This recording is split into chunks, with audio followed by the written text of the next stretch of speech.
વાત રાજકોટની કરી કે જ્યાં નીલ સિટી ક્લબમાં ફિલ્મી ગીતો વગાડવા મુદ્દે બબાલ થઈ હતી। વીએચપી બજરંગ દળના કાર્યકરોનો નીલ સિટી ક્લબ ખાતે વિરોધ જોવા મળ્યો। આયોજક ઇન્દ્રનીલ રાજ્યગુરુ અને કાર્યકરો વચ્ચે ઉગ્ર બોલાચાલી થઈ હતી।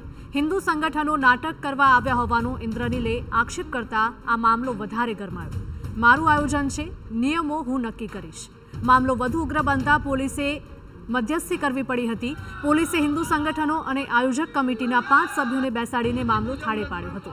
ડીજે રાઉન્ડમાં ગરબાને બદલે વગાડવામાં આવ્યા હતા ફિલ્મી ગીતો। વિવાદ બાદ નીલ સિટી ક્લબે ડીજે સાઉન્ડ અને ડીજે રાઉન્ડ બંધ કર્યો હતો। રાજકોટની આ ઘટના છે।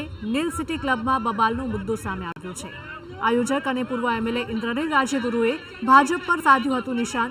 આરએસએસ, વીએચપી અને બજરંગ દળ એક એજન્ડા પર ચાલે છે તેવા આક્ષેપ કર્યા હતા। માતાજીની આરાધના કેમ કરવી એ અમારે ભાજપ પાસેથી શીખવાનું તેવો પણ સવાલ તેમણે કર્યો હતો। સનાતન ધર્મ અને શાસ્ત્રો મુજબ જ માતાજીની આરાધના થશે। અમારે ત્યાં એક પણ હિન્દી ગીત પર ગરબા નથી ગવાતા। અમે ગરબા પૂરા થયા પછી 15 મિનિટ ડીજે વગાડીએ છીએ। ધર્મના નામે મતનો ધંધો કરતી ભાજપ, આરએસએસ, બજરંગ દળ, વીએચપી ના કાર્યકરોને ઝેર પાઈ અને એના મતના રાજકારણ માટે આવી રીતના મેદાનમાં મૂકી દેતા હોય છે। એ લોકો કાલે આવ્યા હતા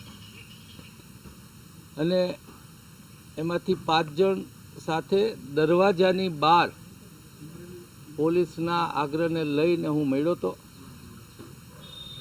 અને એને ખરા અર્થમાં ધર્મ સમજાવ્યો તો રાજી ખુશીથી પાછા વયા ગયા હતા। આરાધનાની વ્યાખ્યા હવે શું ગૃહમંત્રી કરશે? છેલ્લી 15 મિનિટ અમારે ત્યાં ડાન્સ થતો હોય છે અને કાલે જ અમે એ ડાન્સની બદલે ઢોલ રાખ્યો હતો અને મેં લોકોને, અમારા ત્યાં આરાધના કરવા આવતા લોકોને પૂછ્યું કે આ કરવું છે કે ડાન્સ કરવો છે? એની આરાધનામાં એ લોકોએ ડાન્સ કીધો છે છેલ્લી 15 જ મિનિટ। તો એ પણ એક પ્રકારની આરાધના છે।